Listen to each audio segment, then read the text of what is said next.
Hello, everybody. Welcome back to the Alopecia Angel podcast.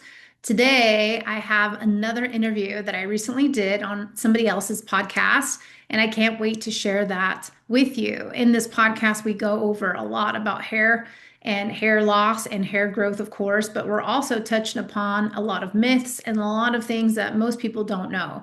So it's wonderful to put the camera on the other side and to be interviewed so that you can hear many of your questions probably that you are asking yourself or you're trying to find out about. I also wanted to let you know that this coming Thursday, June 4th, 2026, starts the free training three-part episode series that I will be doing live each day, June 4th, starting. And at the end of the training, we will also have time for questions and answers. So I will be there live. So please come join me. Tell a friend, tell somebody that you know is going through alopecia, going through hair loss, going through any type of hair loss that you think that this would help them for, because A, they can get their questions answered, but B, you could also save a lot of time and money by doing a lot of the things that I'm going to be telling and describing here of what you should not be doing, how to heal it, and really how to get to the bottom of it so that you don't have to deal with it ever again. So I look forward to seeing you there June 4th and joining me then. I look forward to talking to you soon. Here's that interview, and go ahead. The link to the free training is in the show notes. I can't wait to see you. Take care. So, how we look and feel about ourselves is so intrinsic to our confidence when it comes to getting in front of our audiences, whether that's on stage or on camera. And for a lot of women that I work with, sort of around sort of 40s, 50s, we're all going through this experience of our hormones changing, our bodies changing. And for some of us, one of the symptoms of that is thinning hair or hair loss. And that can be quite devastating. So I am super excited to introduce my guest today. She is known as the Alopecia Angel. Her name is Johanna Dalman. Johanna, please tell everyone about yourself. Thank you so much for having me. You're So, welcome. my own situation with alopecia started back when I was in my 30s. I was at the peak of my health, definitely the fittest amongst my friends and family members. And I went into the hair salon to get my highlights done, routine highlights. And my hairdresser of over 30 years told me, Johanna, you have alopecia. You need to go see a doctor. He found one small bald spot in the back of my head. And this term, alopecia, was very confusing. It was the first time I had ever heard it. So I grabbed my phone and started searching online, started seeing what I could find. And as I was doing this, I saw nothing but negativity, nothing but no cure this, no cure that. A lot of people's own situations where it was progressing from alopecia areata, which is my diagnosis or what was my diagnosis, to alopecia totalis, which is complete baldness, and then alopecia universalis, which is complete hairlessness, no eyebrows, no eyelashes, no body hair. And this was all of it was very uncertain, very scary for me. And what I know now is that alopecia is the medical term for hair loss. So if you have Mm. thinning hair, this is under that alopecia umbrella. If you have scarring alopecia, it's under this umbrella. If you have autoimmune alopecia like I had, it's under this umbrella. If you have postpartum hair loss, thyroid, stress related, menopausal, hormone induced, whatever type of hair loss, it's under this medical term of alopecia. So So let it's me kind of like a big umbrella that exactly. that covers so many different things. Yeah, yeah. Exactly. And so my journey took around 4 years. And what transpired was me trying to heal myself.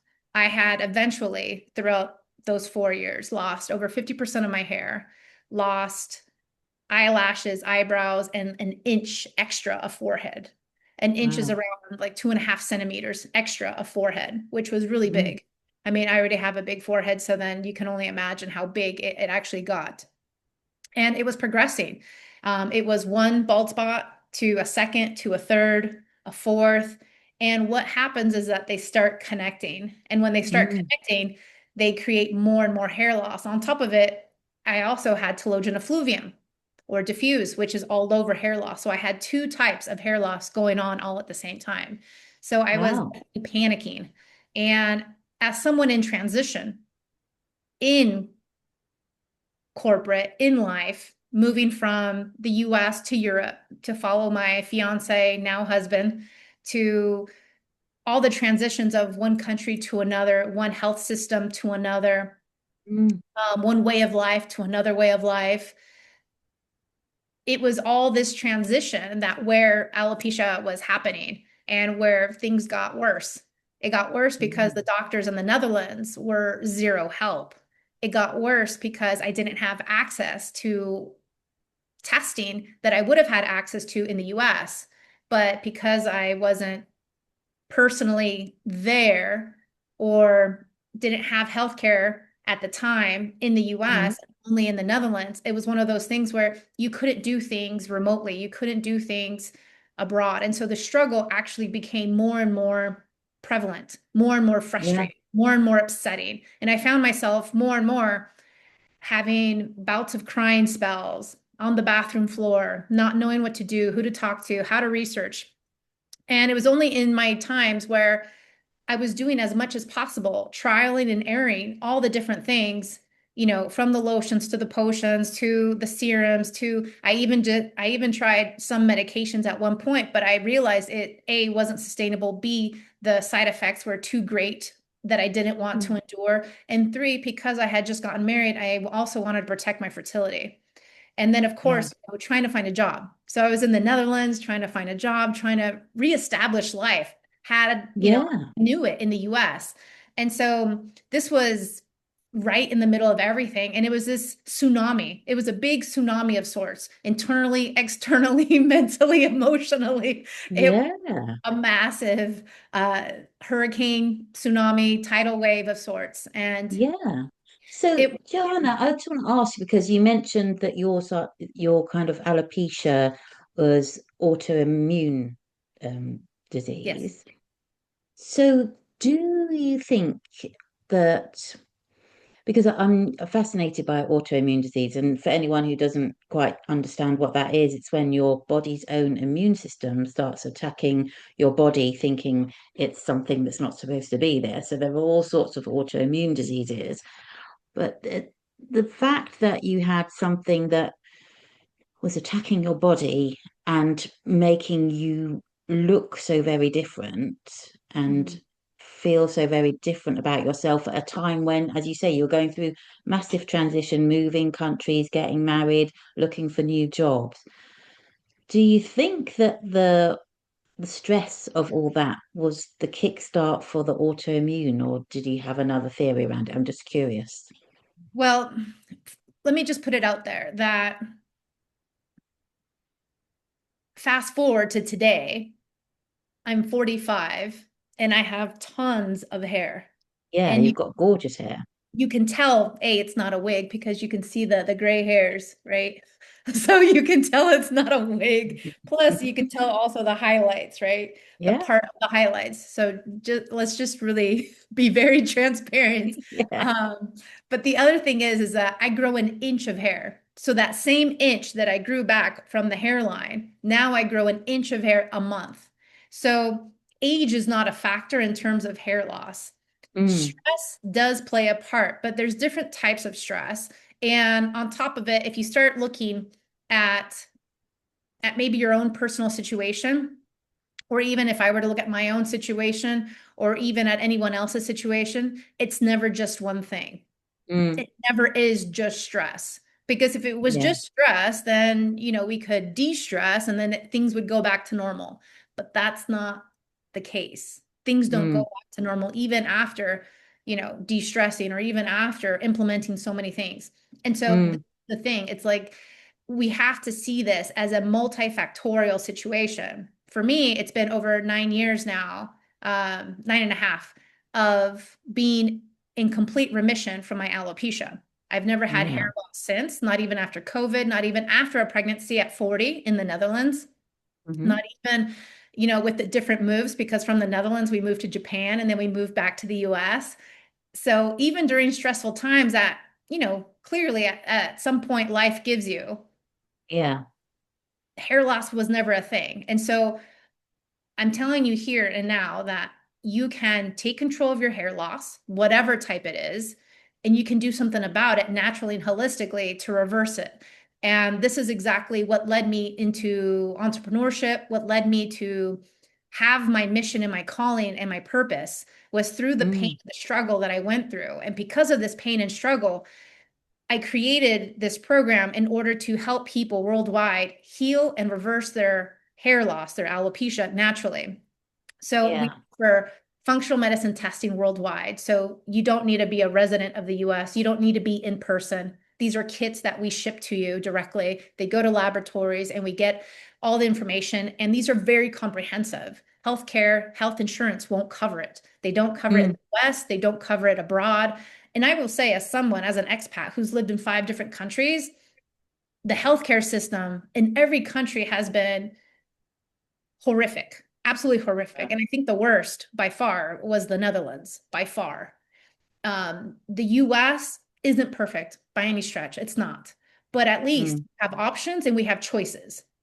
And this is the key, is to have options and choices because of my situation and because of where I was living, because of course, then, during COVID and doing whatnot, all these things happen and was at a standstill. You couldn't travel, you couldn't do a lot of things.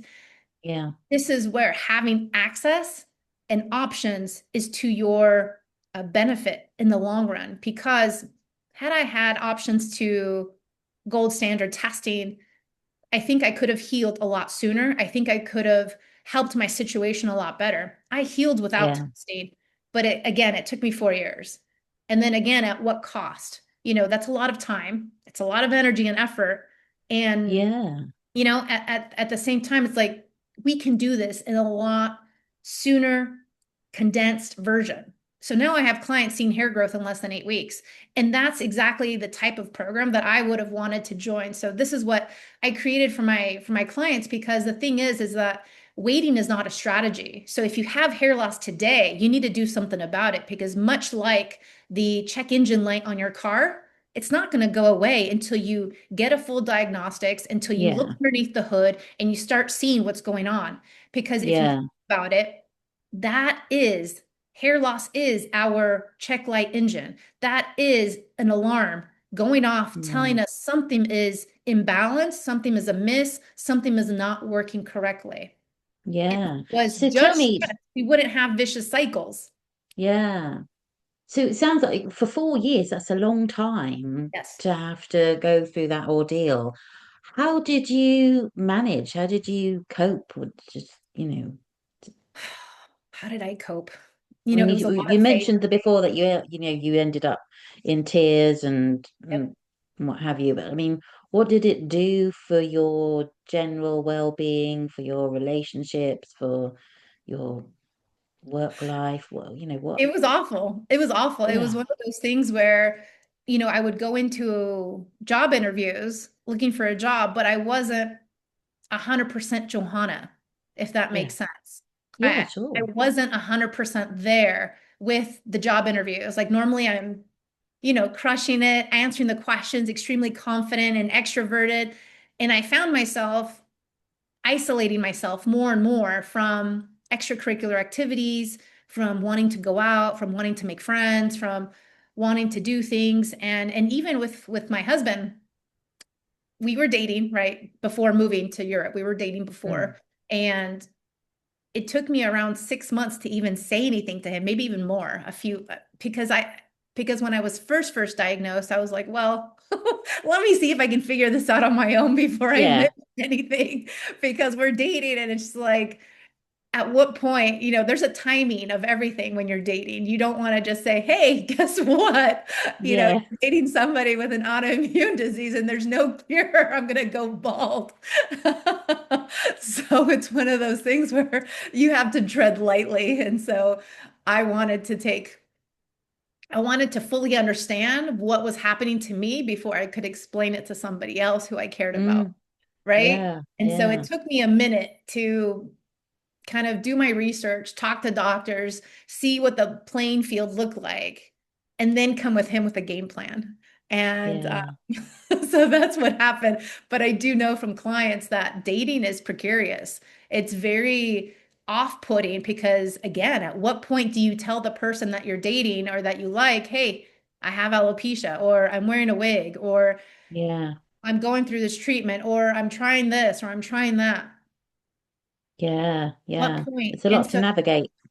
there is a lot to navigate just in the dating sense, but outside, let's say outside of the dating sense, because I think the dating sense, this is where that trust builds, where you have the vulnerability, where you are your authentic self. Mm. Outside, when you're interviewing, when you're making friends, when you're making chit chat, small talk at a grocery store or a retail store, it's a little different. We can still hide and be cordial and amicable, but Yeah. when it's love, it's a little different because you're showing your true colors, you're showing your raw self. And there was these heart to heart moments where I had with my now husband, and it it is, a big question mark of how are they going to interpret you? How are they going to feel about what you're about to tell them? And how are Mm. they going to potentially judge you for it? How are they going to support you, if at all? How are they going to understand you? Because you don't even understand you at this point. And, Yeah. as somebody in her 30s during this time, I didn't even have words to put together for Yeah. like I didn't even have the vocabulary to even put together all the things, all the ancillary feelings, emotions, the depression, the anxiety, the dry eyes, the dry skin, all the things that came along with alopecia, because it wasn't just hair. It really is, Right. and it's never just hair. The hair Mm. loss creates a ripple effect into every aspect of our lives, whether it is work, because I've had clients who are teachers where, they have a bald spot here, or they have very female pattern baldness where it's very light right here. And so you can see through, and their Yeah. kindergartners in their class are making fun of them. And so it doesn't matter what type of work environment you're in. I've heard it, I've seen it, I felt it, and I have clients who tell me about it as well. So whether it's work, whether it's travel, I have a client who tells me she doesn't want to travel, she doesn't want to live her life to the full extent because her situation with her hair loss is impeding that. I have clients who don't want to Yeah. go swimming, who don't want to leave the house on a windy day because their hair will, you know, do all kinds of Yeah. things in the wind, and they'll be exposed. And so Yeah. I've gone through this. It makes you more of a recluse. It makes you more introverted, even though maybe your personality is not set that way. And so Yeah. this is you become a shell of yourself. And this is really detrimental to emotional health, to mental health, to Yeah. to community, to how you feel about yourself, but then also how much you put yourself out there, right? Yeah. Definitely. Definitely. And I think that's,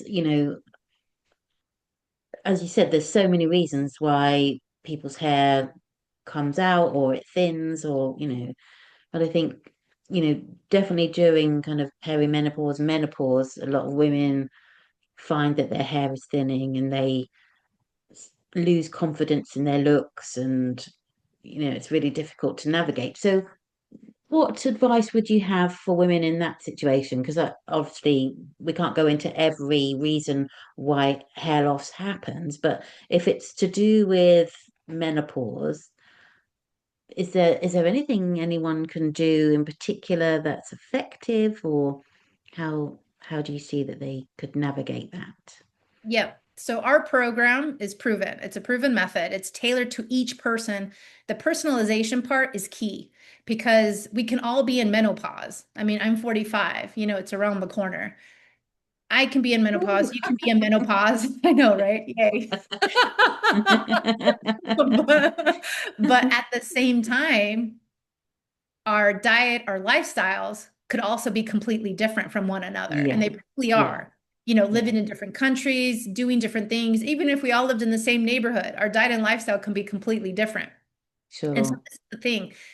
No serum, no potion, no lotion, no medication, no JAK inhibitor, no cortisone shots, no PRP, no laser cap, no gimmick is getting to the root causes. If there's one thing I want your listeners to take away is that yes, there's a lot of things we can do to improve our hair density, our hair Mm, quality, and our hair growth.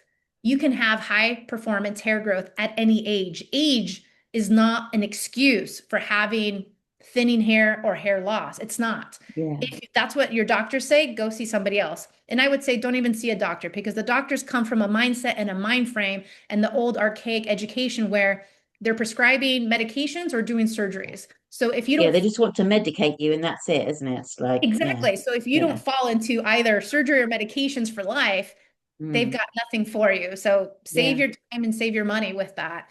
The thing is, really, you have to look at the whole person.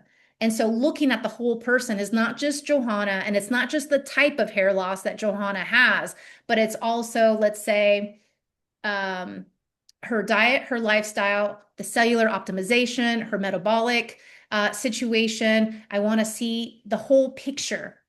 And the thing is, everyone has a resume, everyone has a rap sheet, everyone has a medical history. I want to see the whole history of said client. And this is where we go through a personalization of 12 pages. And I really ask a lot of deep comprehensive questions so that we can formulate the best strategy for them. The thing Mm, is that if we were to have, let's say, a lineup of everybody with the same type of hair loss or the same situation, like you mentioned, of menopause, mm, all the underlining issues and triggers are always going to look different. Maybe some yeah, overlap, but they're all going to be different because we are yeah, so individual. And that's the take home message is that the pills, the serums, the lotions, the potions, the specialty shampoos, none of these things will work for you. So save your money, save your time on that because all of that is just looking at one thing, which is the scalp. And you would yeah. think hair loss equals I need to look at scalp health. But in reality, we need to look at what's going on inside because Mm, just like the check engine light, you're not going to go look at the tires. You're not going to go get the car wash for the car, right? That's looking at the scalp. It yeah, doesn't need a car wash when the check engine light is on. You need to look underneath yeah, the hood. You need to look yeah, inside and you need to look deeper. And when you yeah. look deeper, you find more answers, but these answers are particular to you. They're not Mm, necessarily particular to the children I work with, or maybe even, the ladies in their 70s and 80s that I work with as well, who see hair growth. So again, yeah. age is not a factor. It's a factor in your biology, but it's not necessarily a factor for you to grow hair. If you're alive and you have a beating heart and a desire to grow your hair, you can grow your hair. And we have a guarantee with that, with our program, because this is how much I know it's proven and it's based 100% on your biology. And everyone's biology is a little different. And this is why we also offer DNA testing because according to your DNA, you can see exactly what you need to be eating, what you need to be doing in order to support your particular DNA. So, for example, Oh, I recently, fascinating. right? Yeah. So So recently, is yeah. So is this to do with I don't know, like maybe people don't understand what heritage they have and that makes a difference, or is it this isn't about heritage. It's actually DNA. So, for example, you've probably heard of other types of tests like the 23andMe or other types of tests where it tells you your Irish descent or you're from mm, Spanish descent or what have you. yeah, This is actually looking at your chromosomes, at your X and Y chromosomes, telling you if you're predisposed to Alzheimer's, if you are detoxing correctly, what type of recovery you need, what type of diet is specific to your DNA for you, what is your carb tolerance, what type of exercise you should be doing. And it tells you exactly according to your DNA. So, for example, at 45, I recently got this done and I got my results. My results come back and it's over 100 pages. It even talks to me about my fertility, which I will tell you is a game changer because had I had this reporting, which it's new technology. So had I had this yeah, report when I was 5 years old, 10 years old, I could have avoided the yo-yo dieting, the weight loss ups and downs of trying to yeah. figure out what diet was perfect for me. And I could have avoided the cystic acne that I had as a teenager and in my 20s. And I know for a fact I could have also avoided my alopecia. And so this is Wow. It's not just stress. And the thing is, when you look deeper, for example, this DNA test gives you deeper information according to you. No doctor can tell you this information because they haven't taken your DNA sample. And so this is Yeah. the beauty of having a personalized, tailored, custom-made approach to you. When you have that information, there's no denying it because it's your DNA. No one else's DNA is like this. Yeah. So tell me, this might sound like a ridiculous question, but if I had that DNA test done and my sister had the same DNA test done, would we have very similar results, or would they be, I mean, assuming that we have the same parents, which I'm assuming we do, um, yeah, would it be vastly different It would be or different. It would be different. And the thing is, they've done studies on twins. So twins with exact DNA. But how is it that when they did this research, and you can find this online, I actually have it on my YouTube channel where they've done this study, but they've studied many, many, many pairs of twins with exact DNA for over 70 years. And the research shows that by the time, later on in life, one twin is always healthier than the other. But wow. why is that? It's called epigenetics. And it's because we have the choice to decide every day what diet and what lifestyle we have. We have the choice on what we do, how we live, where we go, who we see, all the things, right? But Mm, and this is what really determines our health. It's the epigenetics aspect. It's not yeah, necessarily the DNA. So for example, you can have a predisposition to Alzheimer's, but there's also ways for you to mitigate it. You can have a predisposition to breast cancer, but there's also ways for you to, mitigate it and ensure that maybe you have a lesser chance of getting it. But having this DNA test and the results is a game changer for you to understand what your baseline is. yeah, Because once you know your baseline, then you can say, okay, if I were to implement this, this, and this, then I can avoid this, this, and that. And so that's the wow, thing. How is it that we now have an uptick of chronic diseases, heart disease, cancers, autoimmune diseases? Autoimmune yeah, diseases, going back to your initial standpoint, there's over 100 different types of autoimmune diseases that even within my program, I've seen people with 3 and 4 autoimmune diseases, not just hair yeah, loss. yeah, And let's say they have female pattern baldness or all over hair loss, but they also have 2 or 3 autoimmune diseases that are not related to the hair. So, for example, it could be IBS, it could be Crohn's, eczema, psoriasis, multiple yeah, sclerosis, lupus. There's just rheumatoid arthritis. There's yeah. various types of different autoimmune diseases. But what happens when you personalize the program to the person's situation, whether they're on medications or not, whether they just finished chemo or not, whether they have a cancer that's in remission or not, everything gets healthier. So, for example, my fertility upgraded. I got pregnant on the first try at 40 after healing my alopecia. And I've seen it in my clients where they come to me, yes, for hair loss, but they also have other health concerns or goals, Yeah, things they want to do, like conceive and have a family or anything else. And all those goals are met. They can reverse and they have reversed their Hashimoto's, their Graves' disease, their second, their third autoimmune disease. And so the thing is, life gets better when you personalize it and you take the natural approach. And if there's anything I've yeah, learned throughout these 10 years of helping thousands of people in over 68 countries, it's really the personalization is key. And this is something that our doctors don't have time for. They don't even have mm. adequate testing for. So this is the disconnect, is the education, the time, and the tools to really help us get to that next level. And this is It's why ironic, isn't it, really, when you think about it? Because if they did go down that route, then think of all the prevention that there would be and less need to actually seek medical or surgical interventions in the long run. but that's also the irony to all of it too. It's because pharmaceuticals is a $1 trillion business. So Yeah, where would they be if they didn't have medications to put you on long term? So, for example, on my yeah, podcast, I actually just recorded yesterday the side effects to Ozempic and GLP-1 drugs. And the thing is, yeah, people think, especially, in middle age, because of those extra pounds, those extra kilos, as maybe you would yeah. say, is that, oh, well, we'll just take it for a couple months, drop 20 kilos, and then we'll be good. The thing is that new research is coming out. There's over 31 million Americans on these GLP-1 drugs. Wow. First and foremost, you need to be on it for life. 31 million, did you say? 31 million. The research just came out. 31 million Americans Wow. on these GLP-1 drugs.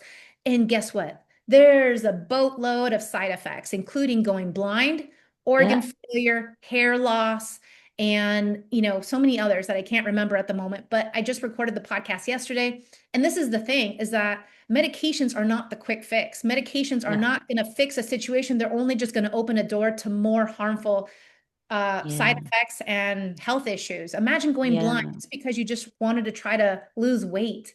And this is it. There's Yeah. ways to look at your hormones, look at your thyroid, look at all the aspects of your health to optimize so that you can not just have your hair, but have your health back. Yeah. I mean, you mentioned how much pharma make from all of this, Yeah. but also the beauty industry. I mean, think of all those Yeah. hair products. I mean, last week I was thinking, oh, my hair is a lot thinner than it used to be. Mm, let me see if I can find a shampoo that will help fix it. And I spent about 20 minutes looking at all these different shampoos and stuff. And I was like, wow, I just didn't even know where to start. And I ended up picking up one that said it had collagen and biotin because I'd read that collagen and biotin help your promote your hair growth. So I thought, well, when I bought it, I was thinking, well, I wonder if there is collagen and biotin in this. How is it getting into my hair? Like, I don't know, but I just thought I'll just give it a go because I also think that a lot of what how we heal ourselves is also about how we change our perception of ourselves as well. Um, so if you want to put it in a really simple term, like having a positive mindset, belief in what you're doing is actually going to work, that kind of stuff. Because I think that's quite integral to people feeling better. Obviously, there's other interventions and other aspects that will help improve your health and well-being even quicker. But I think that's a really important aspect because if you go into something, doesn't matter what it is, that's going to help to heal you. If you don't believe it's going to happen, then it probably won't. Is that something that forms part of your work? So I hear you, and then I do see where you're coming from. So, for example, in my path, when I didn't have a guide, I didn't have a program, I didn't have a coach or anything else to lean on, I had my faith. Um, Mm, Not necessarily a religious person, even though that was my background and upbringing, but I'm mm, more spiritual. And yes, I do believe in God. And yes, I do believe in the universe and source. And yes, I do believe that there's a higher power. And I had faith. And faith is something that you feel, you sense, you just innately feel, just like love.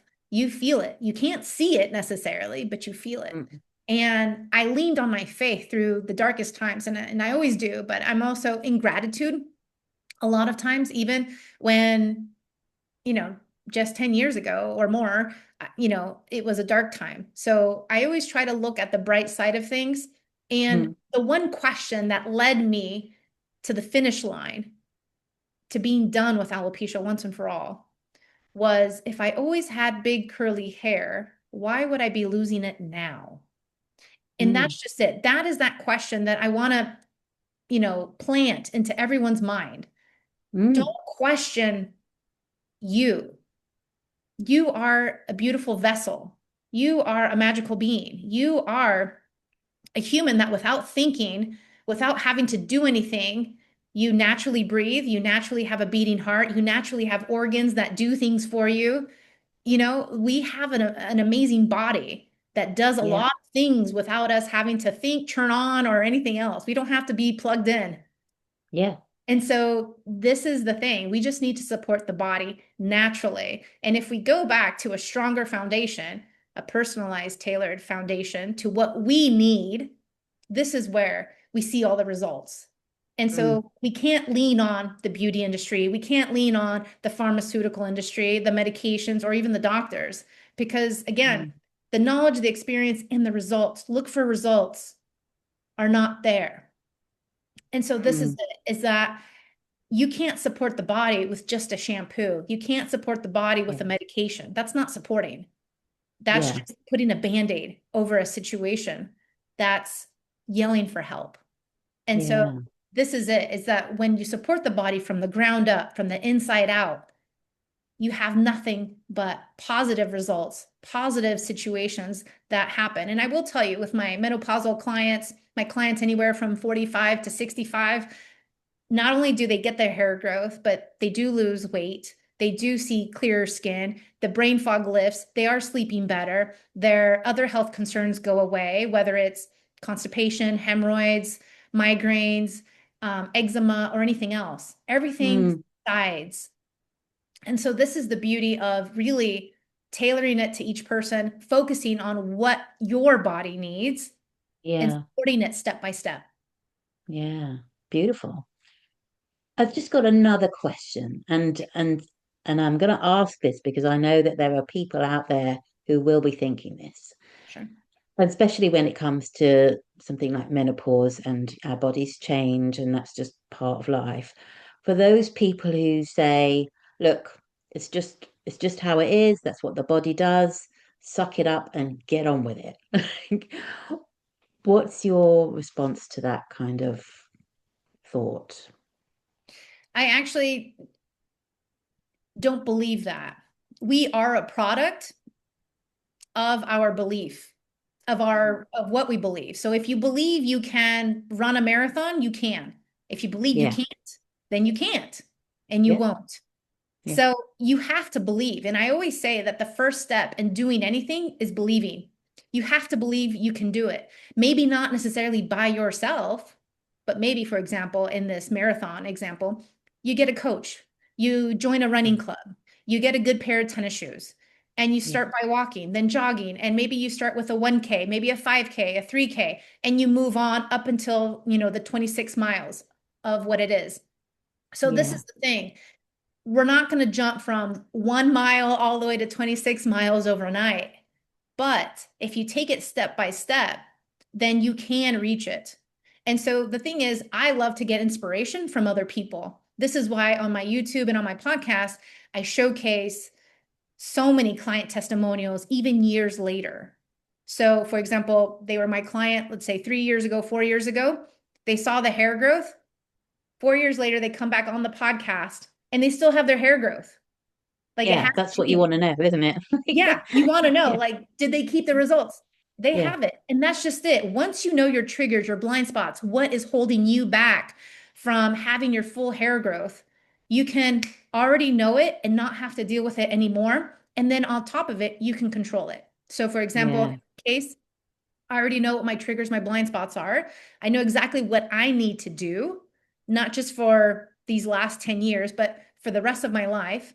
And yeah, then avoid alopecia altogether, avoid hair loss altogether, even in stressful times, even when, life gives you life, but you can still control it because you already know what your body needs for, to thrive. And I think that's yeah, the beauty of it. We can do anything yeah, at any age. I've seen articles where a 102-year-old is lifting weights and she's champion of, such lift weighting competitions. I've seen 90-year-olds do yoga and Pilates. I actually had an 82-year-old in my Pilates class the other day. We started talking, we became friends. She said something funny to me. She's like, the 90s are overrated. She's like, I don't want to get there. So, this is an 82-year-old who's fit, who's doing Pilates, who's stretching herself, who's doing something, who's being active. We have a yeah, choice to either promote health or continue with our health decline. That is a yeah, choice we take every day. We have a choice to eat the right foods or bad foods. yeah, Have a choice absolutely. to do X or Z. The thing is, life is a choice. And even though you may have a diagnosis of any type of hair loss, I will say that you can backtrack, you can fix it. It's never too late. It's never too late. I've had clients 40 years with being completely bald who see full hair growth. I've seen clients, Wow.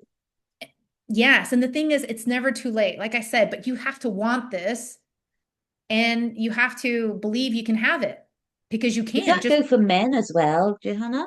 no, I actually don't work with men or boys unless it's autoimmune. only Yeah, autoimmune for children and for men. If it's male pattern baldness, where it's, all bald right here for yeah, men, I don't work with that.